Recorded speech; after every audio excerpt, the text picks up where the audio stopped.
break it now and what working for him was like. Listen, Harvey now everyone sees as this sort of repulsive monster, which he was and is on one hand, but I think what is interesting and what isn't maybe brought forward is that he was also an extremely exciting, brilliant, stimulating person to be around. He was at the top of his game at that time. He held all the cards. Everybody came to him. And I'm not just talking about people in the entertainment industry, I'm talking about people in politics and in big business and industry. And so to be in the enclave of somebody that powerful, was very exciting. He was also very unpleasant to be around, but he was a master manipulator, and his moods changed very quickly, and you never knew whether you were, his confidant or whether you were going to be screamed at. So it was a very highly adrenalized environment. When did you first notice that he had a problem with women?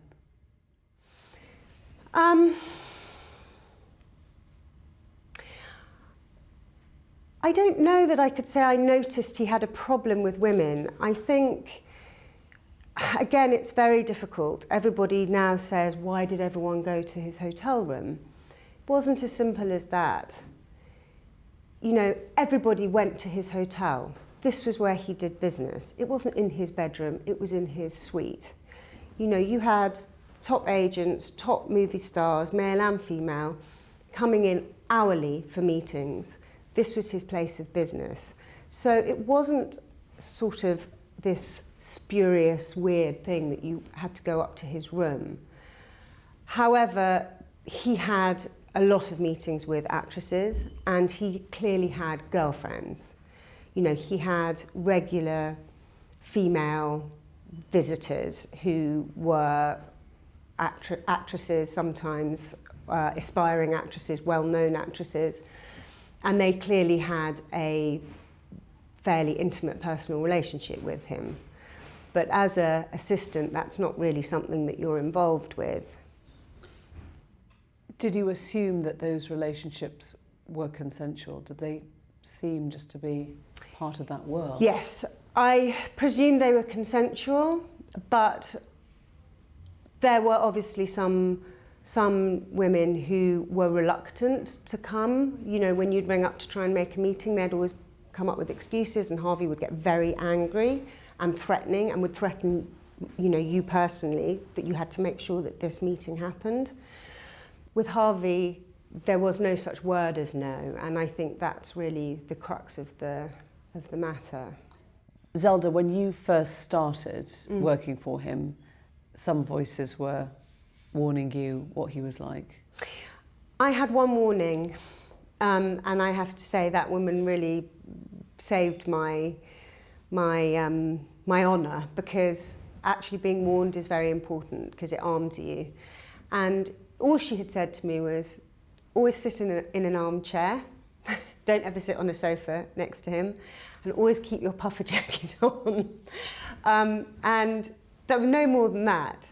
But actually it was an incredibly important and good piece of advice, because it meant that I was ready actually when he did start behaving badly. And it also meant that I wasn't as frightened, because I knew that it had happened to other people. So, I was very robust in the way that I dealt with it. And he took that. He was very persistent. And what did you do? Well, I think everybody by now has read pretty much everything that he's done, and he didn't have a very original repertoire, but it was a system that worked. Massages, inappropriate suggestions, expecting people to work with him, unclothed. But, pretty much everything that you've read I've had to experience at some point or other. And you then passed that warning on? I did warn people that he had a habit of behaving inappropriately, but that they were safe because I had always been safe. And I genuinely never was physically threatened by him, emotionally and psychologically, constantly, but never physically. And I said, I'm afraid he's a pain. He will behave inappropriately. You just tell him where to go. You're tough with him. Nothing will happen. But I was wrong. And it came to a head for you when he sexually assaulted, attempted rape on your colleague. Yes. We were at the Venice Film Festival and he tried to rape her. And what did you do? She was extremely distressed. She was shaking, very distressed, clearly in shock. Didn't want anybody to know, was absolutely terrified of the consequences, what would happen. And I spoke with her and tried to calm her for about half an hour, and then I went straight downstairs to where Harvey was having a business meeting on the terrace and told him he needed to come with me right away. For me to have broken into a meeting like that was very unusual, and he did not question me. He got up and came with me straight away because he knew why I was as angry and serious as I was. So you accused him of attempted rape, Yeah. essentially? Yeah. And he denied it? Yes. And then He said nothing at all had happened. And he swore on the life of his wife and his children, which was his best get out of jail card that he used quite a lot. And did it ever cross your mind that he might be telling the truth? No. Not if you saw the girl that I had just seen. And at this point, 3-4 years down down the time of working for Harvey, I knew him pretty well. I knew when he was telling the truth or not. And then what did you do? We returned to the UK and I spoke to my only senior in the Miramax offices, and she suggested that I got a lawyer. So we both resigned from the company, saying that we felt we were constructively dismissed because of his behaviour and that he'd be hearing from our solicitors. And so you found a lawyer, solicitor? Yes, and at this point I thought we were going to go to criminal proceedings and take him to court and that he would be punished for what he had done. You were prepared to go that far and have him locked up? Well, it was the only route I thought there was. I mean, it was the only route as far as I was concerned. And what happened? The lawyers made it very clear that we didn't have very many options. Because we hadn't gone to the police when we were in Venice. We had no physical evidence, and ultimately it would be 2 under 25-year-olds women, words against Harvey Weinstein, Miramax Film Corporation, and essentially the Disney company. Because I naively believed that if we went to Disney, they would be horrified and would fire Harvey or help us with the proceedings. But the lawyers made it very clear that that was not how the world worked. So you were ready to bring him down at that point. You took the only option you thought you could, and you faced doors slamming in your face, essentially.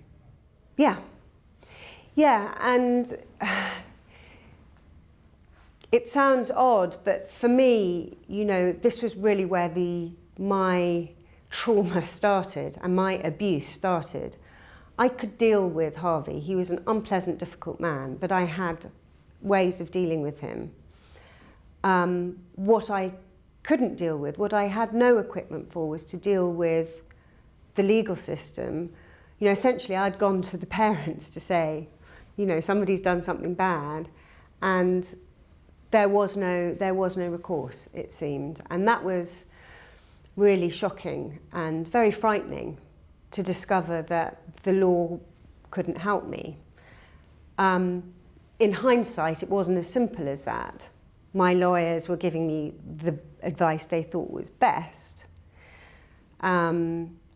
However, and I think probably if we had gone to the police, I don't know what would have happened, in truth. I don't know if we would have got anywhere. You know, and at 23, when you're faced with that, your own advice, you know, the advice from your own legal team is be quiet.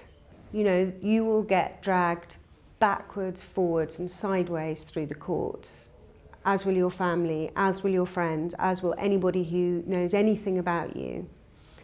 You haven't got a chance. You will be destroyed. It's quite difficult to know where to turn.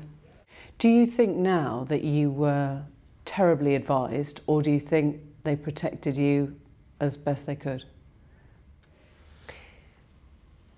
In truth, I don't know. You ended up signing a non-disclosure agreement. Tell us how that came about.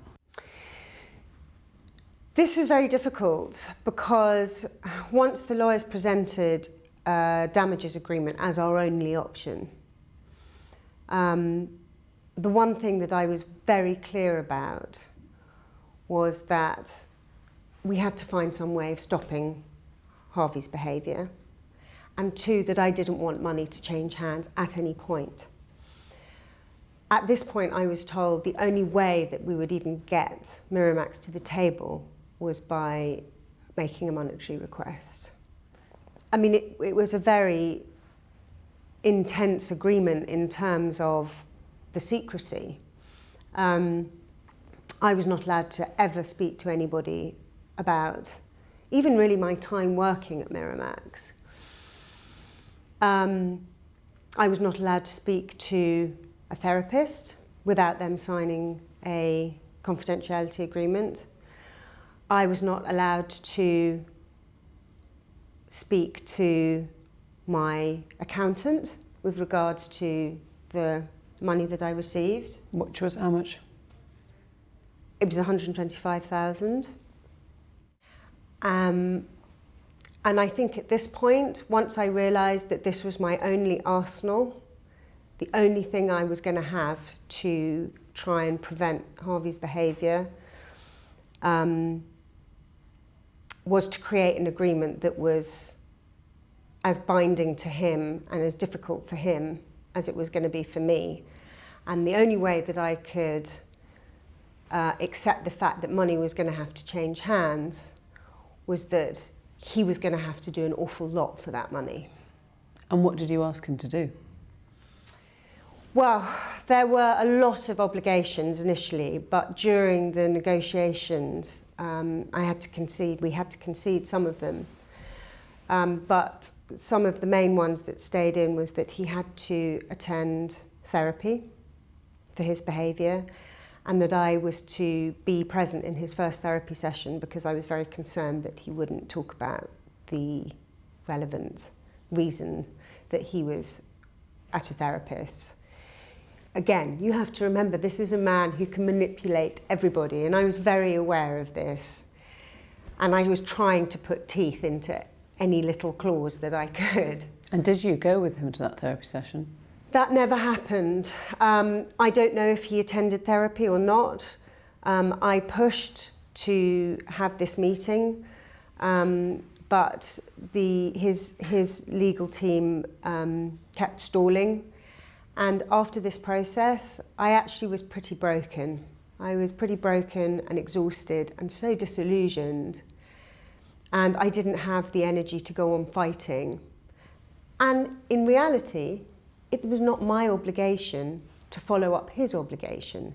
And what's extraordinary looking back is you would imagine that Miramax Films would have been bending over backwards to make sure that all of those obligations were fulfilled. But they weren't. Your career path was ended at that point. Pretty much, yeah. So what did you do? I ended up moving to Central America to train horses. I did spend a little bit of time trying to look for work again in London, and it was a pretty unpleasant experience because my reputation was pretty suspect. And when you've spent a month of your life fighting with every ounce of your strength for right and to stop, you know, a predator, to have to face that kind of environment afterwards was very, very hard. I really couldn't stay in the industry at that point. He calls himself a sex addict now. Do you think that was at the root? No, I don't think he's a sex addict. He's a power addict. Everything he did, everything that drove him was about dominance with men and women. He put an enormous amount of energy into humiliating men and an enormous amount of energy into getting women to submit and getting men to submit. That was what drove him, you know, his overarching need for power. So you think now, if you had been listened to at that point, everything that came after 20 years ago would have been avoided? Yeah. It was the entire system, you know, and the system essentially protected Harvey in this case, but I can guarantee you it protects 100 other people like that. Because if you have the power and the money to create agreements that cover up essentially a very serious, in this case, criminal action, then I dread to imagine, you know, what other things are being covered up. You describe these feelings of signing an NDA that basically put you in exactly the opposite position to the one you'd hoped. You wanted to be speaking out, you wanted to be changing the culture, and you were gagged. How long did you live with that before you had enough? Well, this happened 19 years ago. During that time, there were a couple of occasions where I made attempts to circumnavigate my agreement. However, it's almost impossible for me because one of the clauses of the agreement disallows me to have a copy of it. So I don't actually have a copy of the agreement that I signed. Why? Because it's a smoking gun. If you have an agreement that somebody has signed that says that he will go to therapy, that he will be dismissed from his own company if anybody else makes a claim in the ensuing period, you know, that an HR policy for sexual harassment has to be brought into the company, it's pretty clear that something's wrong. So they never let you have a copy of it? They never let you see the whole thing? I'm allowed to look at it supervised I was allowed to look at it supervised in my lawyer's office.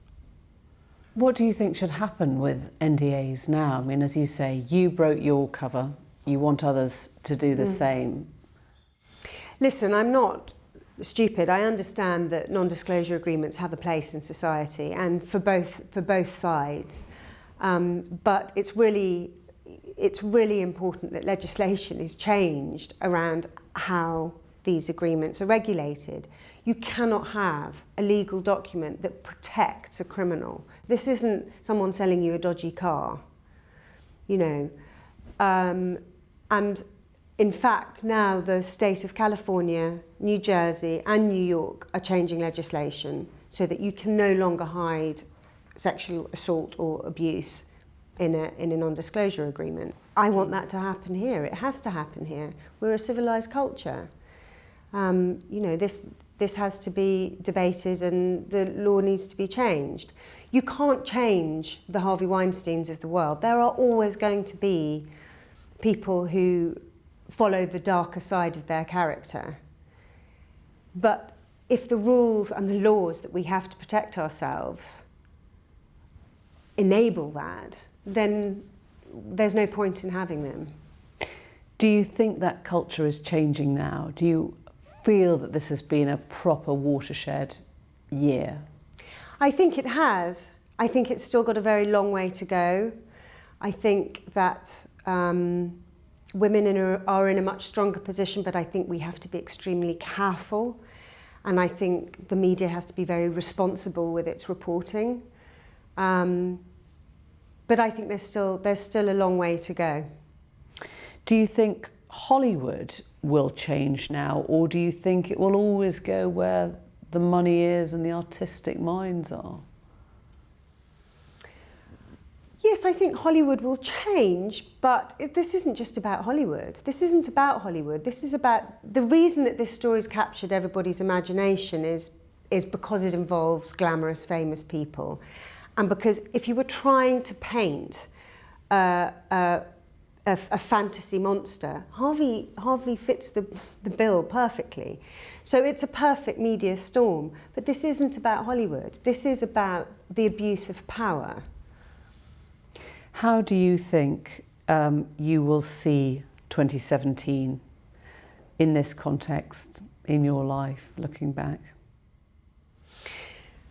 It's an interesting question because everybody, when they talk to me about this, say this must be very distressing for you. And the one thing it isn't is distressing. The last 20 years have been distressing, where I've not been allowed to speak, where I've not been allowed to be myself. And not just for me, for lots of women who've not been able to own their past, and for many of them, their trauma. And I think I've realised that actually it was much more traumatic than I realised at the time, because the freedom of being able to speak and being validated and being able to now see that I wasn't mad, that, you know, this was wrong, this is right. And that although, you know, the process that I went through was legal, it was immoral. And now I feel that maybe I can be instrumental in some sort of change. And if I can make one good thing happen out of something as horrific as all the damage that Harvey has caused, then, you know, that makes this year a fabulous year for me personally. Zelda Perkins, thank you. Thank you.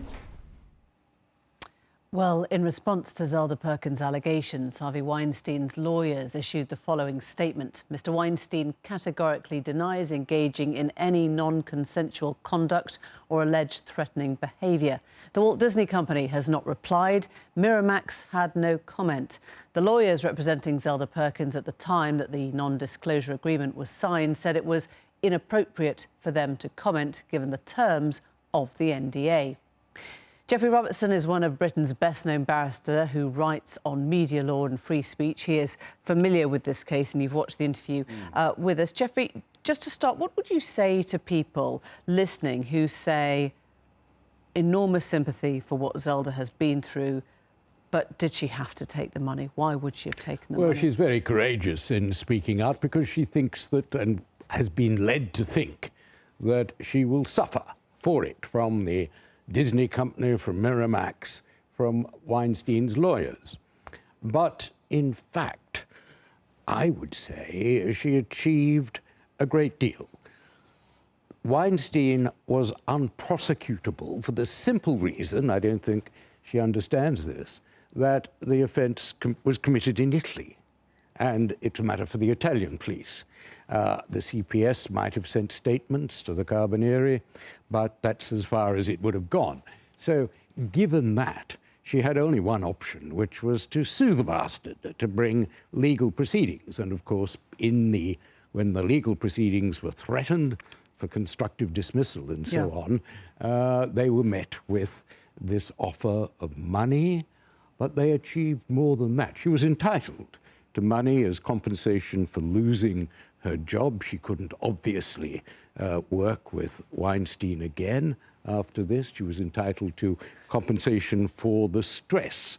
But what she was, but what she achieved was in fact a direction that lawyers should organize therapy for Weinstein. If that had been done, dozens of women may not have been abused. So There was a proper system set up there was meant to be. And history doesn't relate whether that happens. No, but and what was interesting for me was that she talks about the trauma really beginning, not with Weinstein, but with that legal net of the agreement closing around her. Well, what she I've seen describes of the as... agreement, and I haven't seen it all, I would regard it as unenforceable. So and she possibly could have broken illegal. it 20 years ago? Yes, she could. But I have no doubt that the Supreme Court, Justice Brenda Hale and her colleagues, would say, they'd say a lot about it, but they'd certainly say it was unenforceable. Yeah. But of course it would never get to the Supreme Court. It would never get to the Court of Appeal or the High Court because the victim is intimidated, because it costs so much. I mean, instead of looking at this as whether Zelda, the victim, should be on trial for this, the question is whether the disclosure agreements themselves should be on trial for this. Of course they should. And in America, where there's no inhibition on non-disclosure agreements that cover up crime, Zelda's story has been very influential. The laws are being changed. She could change it here, could she? Well, the law here requires a bit of explanation. I'm sorry. I'll have to give you a little history. 1,000 years ago, wealthy men could rape and pay money and never be punished. But in a civilizing process, we decided that rape and assault were not only crimes against individuals, they were crimes against society, and they deserve punishment. So we had a law called misprision of felony, where it was an offence to cover up a serious crime. Now, in 1967, we changed that law.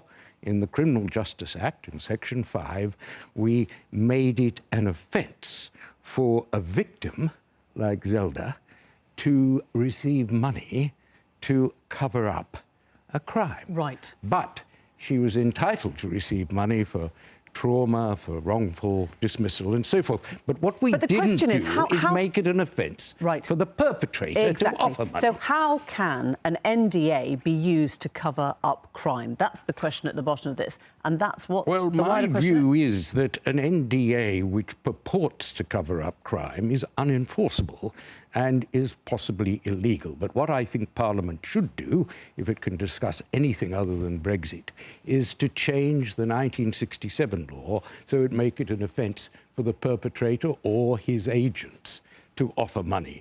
And they should add to the Unfair Contracts Act that non-disclosure agreements should only operate for 5 or 7 years. Let me ask you something more broadly then. If there are other women out there like Zelda who have signed an NDA in this country... It's not binding. Right. So they could come forward, they could say whatever they if they've felt got able enough to say. money to pay lawyers, yes. But the problem is... So they could still be prosecuted by civil law? Under civil law, they could be, an attempt could be made to threaten them with breach of confidence. My answer to that, and it's the legal answer, is that there is no confidence in iniquity. That's the maxim, that's the law, and iniquity includes sexual assault. So if you are fearful, and the whole object of these NDAs is to make you fearful, to intimidate, then you have nothing to fear by speaking out. Jeff Robertson, thank you. Thank you very much indeed. Now, last night we looked back at Labour's political year. Tonight, in our last programme of 2017, we turn to the Conservatives. It's hard to remember in December what they looked like in March. Before the general election, Theresa May, don't forget, was some 20 points ahead in the polls. Tonight, we ask what the Tories need